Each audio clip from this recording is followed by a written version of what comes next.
자, 우리가 잊고 있던 것이 있습니다. 모형 적합 과정을 여기선 심화시켜서 알아보겠습니다. 주교재의 4.3.2절 보시면은 사실 한쪽으로만 설명이 돼 있어요. 그렇지만 우리 부교재 Elements of Statistical Learning의 4.4.1 보시면은 조금 더 자세히 설명이 되어 있습니다. 그래서 거기서 조금 내용을 갖고 왔고요.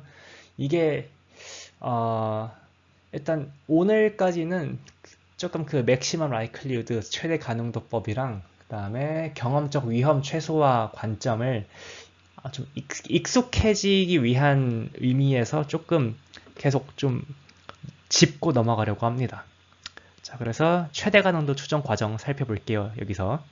자, 최대 가능도 추정하기 위해서는 확률 분포를 다시 한번 살펴볼 필요가 있습니다. 어디 보자. XY의 확률 분포를 P라고 할까요? 밑에 보시면 알겠지만 이 확률 분포는 베타 제로와 베타의 지배를 받고 있어서 그거를 강조하기 위해서 그 unknown 확률 분포 P 밑에 아래 첨자로 베타 제로랑 베타를 추가했습니다. 자, 우리가 지난 슬라이드에서 y는 1, x가 주어졌을 때 조건부 확률을 px로 뒀었죠? 그거를 한번 잘 생각해 보면은 x가 주어졌을 때 y의 조건부 확률 분포가 베르누이 분포고 성공 확률이 px로 주어졌다는 말을 이렇게 쓰고 있는 것임을 잘 알아차리실 수 있습니다. 원래 베르누이 확률 분포가 뭐죠? 베르누이 p다. 그러면은 y가 1의 확률이 p고 y가 제로의 확률이 1-p인 거죠. 지금은 어떻습니까? y가 주어졌을 때, 그러니까 x가 주어졌을 때 y가 1의 확률이 px고 y가 제로의 확률, x가 x로 주어졌을 때 그 확률이 1-px인 상태죠. 베르누이 분포의 정의에 딱 맞습니다. 자, 베르누이 분포의 그 확률 질량 함수 혹은 확률 밀도 함수 기억하시죠? 이따가 그 최대 가능도 추정에 써먹을 겁니다. 다음에 px는 다시 강조드리자면은 로짓의 x의 선형 변환에 로지 인버스 씌운 겁니다. 그래서 1 플러스 익스포넨셜의 선형, 다음에 익스포넨셜의 선형 분자 이렇게 갔어요. 지금 제가 굳이 x의 그 주변 확률 분포는 쓰지 않았습니다. 왜냐하면 필요가 없어서 안 썼습니다. 뭐 우리가 모르는 무언가긴 하겠지만 필요하지 않아서 안 썼습니다. 아니, 필요가 없다기보다는 관심이 없어서 안 썼습니다. 우리의 관심 모수는 베타 제로랑 베타고요. 그래서 걔네들을 묶어서 세타로 지금 쓰겠습니다. 다음에 이거는 사실 가정입니다. x의 주변 확률 분포에 관심 없다고 했죠? 자, 관심 없는 이유는 이 px는 세타의 영향을 받지 않는다고 지금 가정을 해서 그렇습니다. 뭐 진짜로는 영향을 받을 수도 있어요. 그렇지만 대개의 경우 이 가정은 사람들이 많이 쓰고 꽤나 합리적인 가정입니다. 왜냐하면 우리는 물론 기계학습 전체에서 그 우리의 그 인풋 x의 분포가 어떻게 되는지는 상당히 전체적으로는 중요한데요. 실무적으로 봤을 때 우리가 x의 분포를 우리가 컨트롤할 수 없는 경우가 많습니다. 그렇기 때문에 그거를 굳이 세타의 식으로 그것도 다 모형화를 했다고 해서 뭐 이렇게 도움이 될 수 있는 여지가 좀 없어요. 그래서 그런 실무적인 이유로도 그 x의 주변 확률 분포는 세타가 영향을 준다고 가정을 하지 않습니다. 자, 그러면은 어떤 이야기를 할 수 있냐면요. 자, 최대 가능도 쓰려면 일단 가능도 함수부터 써야 되겠죠. 가능도 함수 쓰려면은 랜덤 표본이 필요합니다. 자, true지만 우리가 모르는 그 모수를 세타 스타라고 하고 이 세타가 세타 스타로 딱 정해진 그 확률 분포에서 랜덤 표본 n개를 뽑았다고 합시다.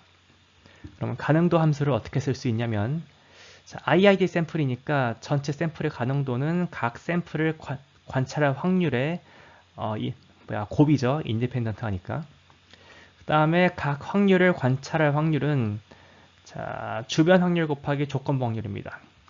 자, 그런데 세타에 대한 정보가 어디 있어요? 여기에 좌측에만 있습니다. 우측에는 세타에 관한 정보가 없어요. 세타에 영향을 받지 않는다고 가정을 했으니까요. 자, 그러니까 세타의 식에서 봤을 때 x의 pdf는 상수입니다. 그래서 그냥 날려요. 그러니까 어차피 세타의 최대화는 전혀 상관이 없으니까 그냥 무시를 하고 여기 첫 번째 조건부 확률 텀만 씁니다. 그래서 여기 오면은 x가 주어졌을 때 y의 그 조건부 함수의 그 pdf를 씁니다. 베르누이 분포니까 베르누이 분포의 pdf 성공 확률 곱하기 성공했냐 안 했냐, 그 다음에 실패 확률 곱하기 실패했냐 안 했냐, 이거를 적어줬습니다. 자, 이 가능도 함수의 최대화원을 계산할 수 있다면은 그 녀석을 세타 햇이라고 하면은 그 세타 햇은 true지만 모르는 파라미터 세타 햇에 수렴한다는 것을 최대 가능도 원리가 얘기를 해주고 있죠. 자, 그래서 다음 슬라이드에서는 이 가능도 함수를 최대화하는 세타를 x와 y의 식으로 써볼 겁니다. 자, 근데 지난 시간에 눈치를 채셔서 아시겠지만 우리는 그냥 가능도 함수를 바로 최대화하진 않습니다. 음의 로그 가능도에다가 로그 씌우고 그러면은 프로덕트가 전부 썸으로 바뀌죠. 거기다가 마이너스까지 씌워가지고 그러면은 가능도를 최대화한다는 작업은, 자, 가능도에 로그 씌운 거에 마이너스 값을 최소화하는 거랑 똑같아지죠. 그래서 여기 음의 로그 가능도를 최소화시킬 겁니다. 왜 자꾸 로그 음의 가능도를 고려하냐고요? 그 선형 회귀 분석 기준으로 노말 가능도를, 정규 분포의 가능도를 음의 로그 가능도로 채봤더니 최소 제곱법이 나왔었죠. 그래서 우리가 알고 있는 다른 세계의 상식들과 잘 통하려면은 보통은 가능도에다가 네거티브 로그를 씌우면은 대충 다 상통합니다. 자, 그래서 우리는 가능도를 자꾸 네거티브 로그를 씌울 겁니다. 자, 그리고 프로덕트를 로그를 씌우면은 썸으로 바뀌니까 n개 썸 했으면은 본능적으로 1분의 n 나누기 1 이렇게 n분의 1 곱해주고 싶죠? 자, 그러면 뭐가 좋습니까? n분의 1 곱하기 n분의 1의 서메이션이 있어. 그러면은 뭔가 대소의 법칙으로 내가 이걸 어디론가 근사시킬 수 있습니다. 이론적으로 매우 유용하게 어떤 작업들을 할 수가 있습니다. 자, 그래서 지금까지 얘기한 거는 그냥 주저리 가능도 최대화는 보통 음의 로그 가능도 최소화 문제로 관례적으로 바꿔서 푼다. 게다가 n까지 나눈다. 이 얘기 잠깐 했습니다. 자, 그래서 여기는 엑서사이즈로 남겨보겠습니다. 자, 지난 슬라이드에 그 가능도 텀을 마이너스 로그 씌우면은 요 텀처럼 첫 번째 줄처럼 써지고요. 그 다음에 px 정의 있잖아요. 자, px 정의가 어떻게 됐습니까? 1 플러스 엑스포넨셜의 베타 제로 더하기 x 트랜스포즈 베타 분의 엑스포넨셜의 x의 선형 변환, 그 녀석 대입하면은 한 번 더 이쁘게 정리하면은 두 번째 줄로 정리가 될 수 있습니다. 자, 요거 한번 연습 삼아서 유도해 보십시오. 자, 위에 아까 그 두 줄을 또 갖고 왔습니다. 간단히 코멘트 붙일 게 좀 있어서 좀 설명을 추가했는데요. 여러분들 베타 제로 더하기 xy 트랜스포즈 베타 매번 중복해서 쓰기 좀 귀찮지 않으셨나요? 저는 좀 귀찮았습니다. 조금 더 간단하게 쓸 수 있는 방법이 있습니다. 여러분들이 지난 시간에 선형회귀 분석 들으셨다면은 이 설명 변수 벡터에 1을 좀 포함하면 좋을 것 같다는 생각을 좀 하셨을 수도 있습니다. 자, 그래서 원래 P차원에다가 P차원 설명 변수에다가 맨 앞에 성분에 1을 붙여가지고 걔를 다시 P 플러스 1차원의 설명 변수로 재정의를 해보십시오. 자, 그러면은 우리가 세타는 베타 제로랑 베타를 이어붙인 걸로 정의를 했으니까 새로운 xy를 이용해서 베타 제로 더하기 이전의 XA 트랜스포즈 베타를 새로운 XA 트랜스포즈 세타로 바꿔서 쓰실 수 있습니다. 자, 그러면은 조금 더 보기 편하게 됐죠? 이제 완전히 세타에 대한 함수가 되었기 때문에 이 함수를 뭐 미분을 하던가 해가지고 수학적 성질을 조사할 때 간편할 겁니다. 자, 그 다음에 우리가 음의 로그 가능도를 쓴 이유는 그 가능도 함수를 그 더 큰 관점인 경험적 위험 최소화 관점과 연결을 지어보려는 시도들이었죠. 자, 그래서 요 위에 두 줄을 경험적 위험 최소화 관점에서 한번 해석을 해보죠. 경험적 위험 최소화에 필요한 거는 가장 크게 두 가지가 있었습니다. 첫 번째는 어떤 미니마이징 문제를 경험적 위험 최소화 관점에서 해석을 한다는 것은 여러분들이 두 가지를 빼내는 행위에 해당합니다. 첫 번째, 내가 어떤 그 최소화 문제를 경험적 위험 최소화의 관점으로 해설하고 싶어. 그러면 첫 번째로 여러분들이 적시해야 될 것은 함수의 클래스를 뭐로 했느냐입니다. 자료에 어떤 함수를 줬느냐고요. 두 번째는 손실함수를 뭐로 했느냐입니다. 자, 그래서 같은 포뮬레이션이라고 하더라도 여러분들이 함수 공간을 뭐로 봤냐에 따라서 손실함수가 바뀔 수 있습니다. 그래서 뭐 이렇게 어떤 하나의 그 식에 대해서 함수 공간과 그 손실함수가 하나로 딱딱 정해진 게 아니라 여러 가지 방식으로 해석을 할 수 있습니다. 자, 그래서 로지스틱 회귀 분석을 ERM, 경험적 위험 최소화로 보는 관점 두 개를 소개하겠습니다. 자, 하나는요, x의 함수를 그냥 선형 함수로 이렇게 해석을 하는 겁니다. 자, 그러니까 위의 함수에서 여기 xi 베타 제로 더하기 x 트랜스포즈 베타 자체를 우리가 죄송합니다. fxi로 보는 거예요.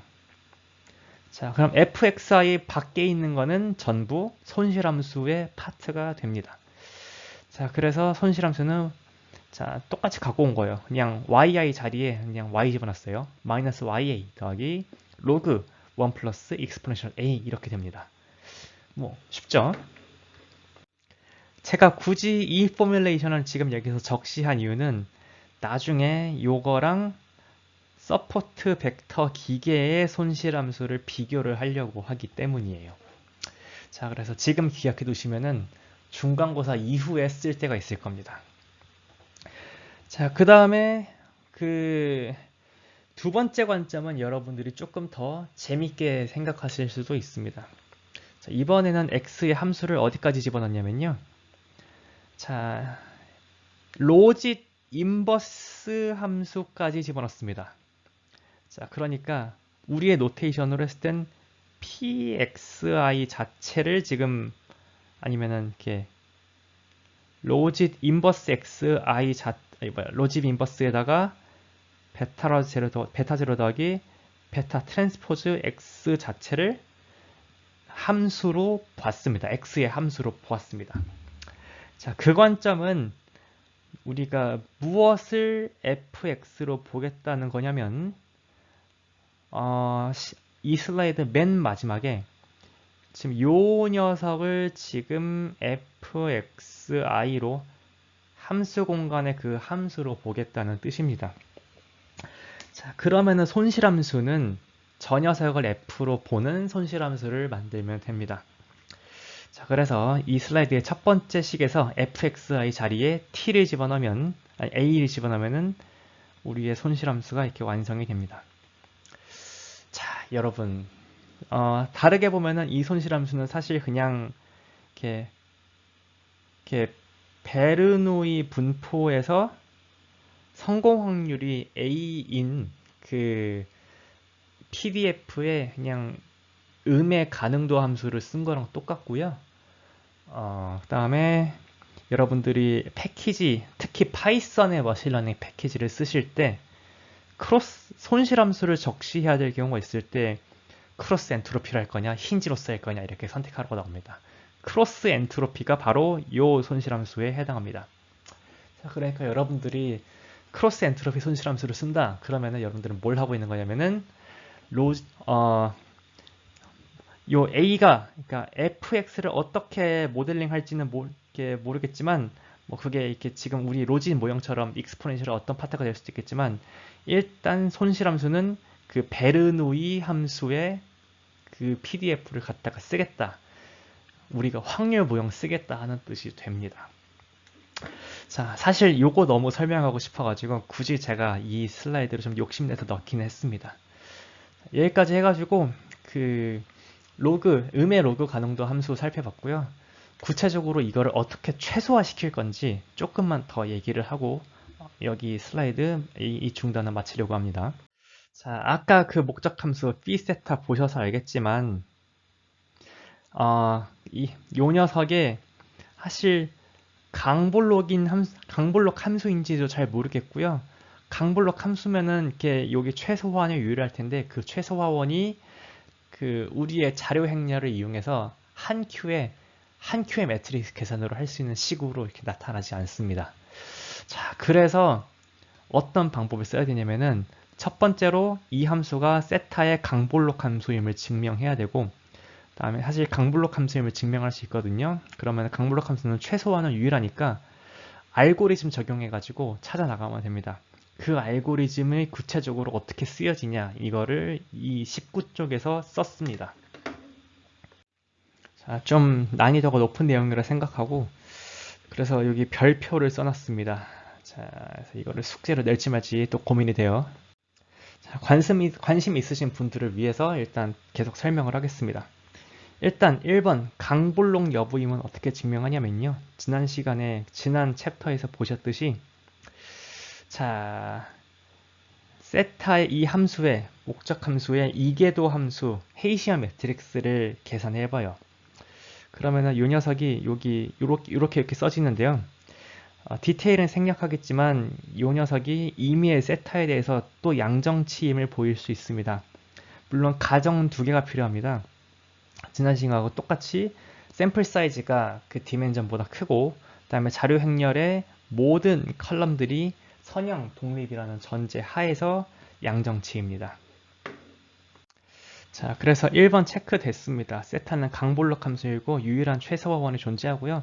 유일한 최소화원이 존재하는 강볼록 함수에 대해서 그 솔루션을 찾아 나갈 수 있는 방법 중에 하나가 이 국소 2차 근사입니다.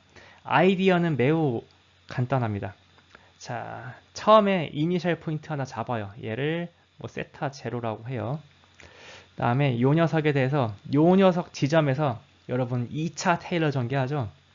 2차 테일러 전개를 하면은 뭐 요런 함수가 그려질 겁니다. 여러분 지난 시간에 최소 제곱법 푸셔서 알겠지만 그 벡터에 대한 다변수 2차 함수의 최소화원은 정확히 여러분들이 행렬 대수로 표현하실 수 있습니다. 그래서 요 점을 계산해서 세타1이라고 합니다. 자, 그러면은 phi 세타에 대해서 또 여기 세타1을 또 얻게 됐죠. 그러면은 이 세타1 지점에서 그 phi에 대한 테일러 2차 전개를 또 합니다. 이 테일러 2차 전개한다는 건 이 점을 가장 잘 근사하는 2차 함수를 찾는다는 거죠. 자, 그러면은 또 요 연두색 함수는 2차 함수이기 때문에 다변수 2차 함수이기 때문에 그 다변수 2차 함수의 최소화원을 행렬 대수로 구하실 수 있습니다. 얘를 세타2라고 합니다. 자, 그래서 첫 번째 스텝에서는 세타0가 세타 올드고요. 세타1은 세타 뉴입니다. 그 다음에 두 번째 스텝에서는 세타1이 세타 올드고 세타2가 세타 뉴입니다. 그 다음에 좌측 슬라이드에서 이 반복적인 알고리즘 요게 뭐냐면요. 2차 테일러 전개를 자, 세타 올드에서 2차 테일러 전개를 했을 때 그 2차 테일러 전개한 함수의 최소화원을 매트릭스 연산으로 나타낸 겁니다. 자, 아까는 막막했는데 이게 이계도 밈은 싹 다 구하고 나서 보니까 자료 이용해가지고 다 계산할 수 있겠죠. 그래서 컴퓨터 코드로 입력하실 수 있습니다. 자, 그래서 최소 제곱법은 한 큐에 계산했는데, 자, 제이스 최소 제곱법이 좋았지. 그냥 강블록 함수라고 해도 최소 제곱법이 아니면 이렇게 그 2차 근사를 여러 번 해가지고 업데이트를 계속 해가지고 점점 여기 세터 햇을 찾아 나가야 됩니다. 최소 제곱법보다 계산 시간이 많이 좀 더 걸릴 겁니다. 물론 요즘 컴퓨터는 빠르기 때문에 뭐 보통은 눈 깜짝할 사이에 계산을 해주긴 합니다만 자료의 개수가 많아지거나 아니면 디멘전 자료의 차원수가 P가 커지면은 조금 오래 걸립니다. 특히 역행렬 아주 성가십니다. 계산 제한 낭비가 심합니다. 자, 만약에 이게 지금 특히 요 2번 이게 지금 P 플러스 1 곱하기 P 플러스 1인 사이즈 행렬이죠. 그러니까 사이즈가 P에 의존하는데 역행렬을 구하는 일은 비고의 P의 3승입니다. 차원이 늘어나면은 계산 시간이 3제곱으로 늘어나요. 엄청 빡세죠? 여러분들이 최신 컴퓨터에서 R을 켜가지고 만바이만 역행렬 구하면은 어렵게 합니다. 100만 바이 100만 만들어서 한번 인버스 채워보십시오. 컴퓨터가 다운됩니다. 현재 그 충실한 컴퓨터도 100만 바이 100만의 인버스 잘 못합니다. 그래서 대부분의 그 계산 알고리즘들은 우리가 인버스를 계산을 해야 한다고 하더라도 간접적으로 그거를 계산을 합니다.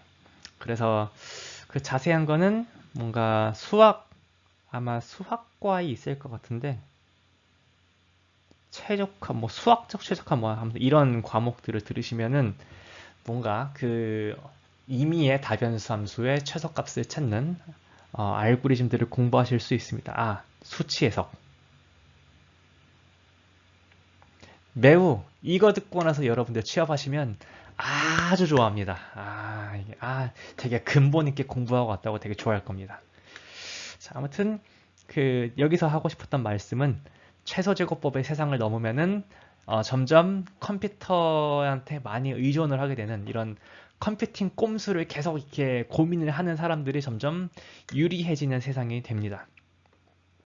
물론 추가적으로 얘기를 하자면은 물론 여러분들 학부 수준에서 대부분의 방법론들은 이 계산들이 다 패키지로 구현이 되어 있고 그래서 여러분들은 한 줄내 코드를 입력하면은 지가 알아서 다 풀어줍니다.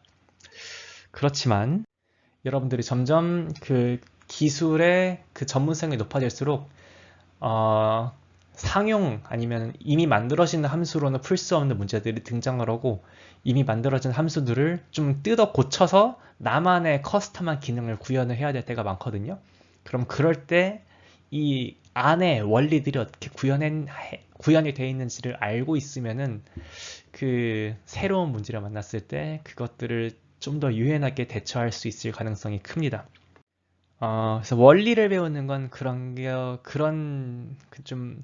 평상시에는 마주하지 못할 새로운 어려운 일들에 대처하는 연습을 한다는 측면에서 좀 좋은 것 같아요.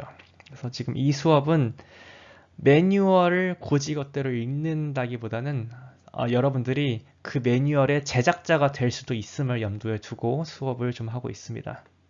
코드로 치자면 여러분들이 코드를 쓰는 사람이 일단 되는 게 일단 학부의 목표긴 하지만 잠재적으로 그 코드를 뜯어 고치거나 코드를 새로 만들 수 있는 사람이 될 수도 있음을 염두에 두고 수업을 좀 하고 있습니다.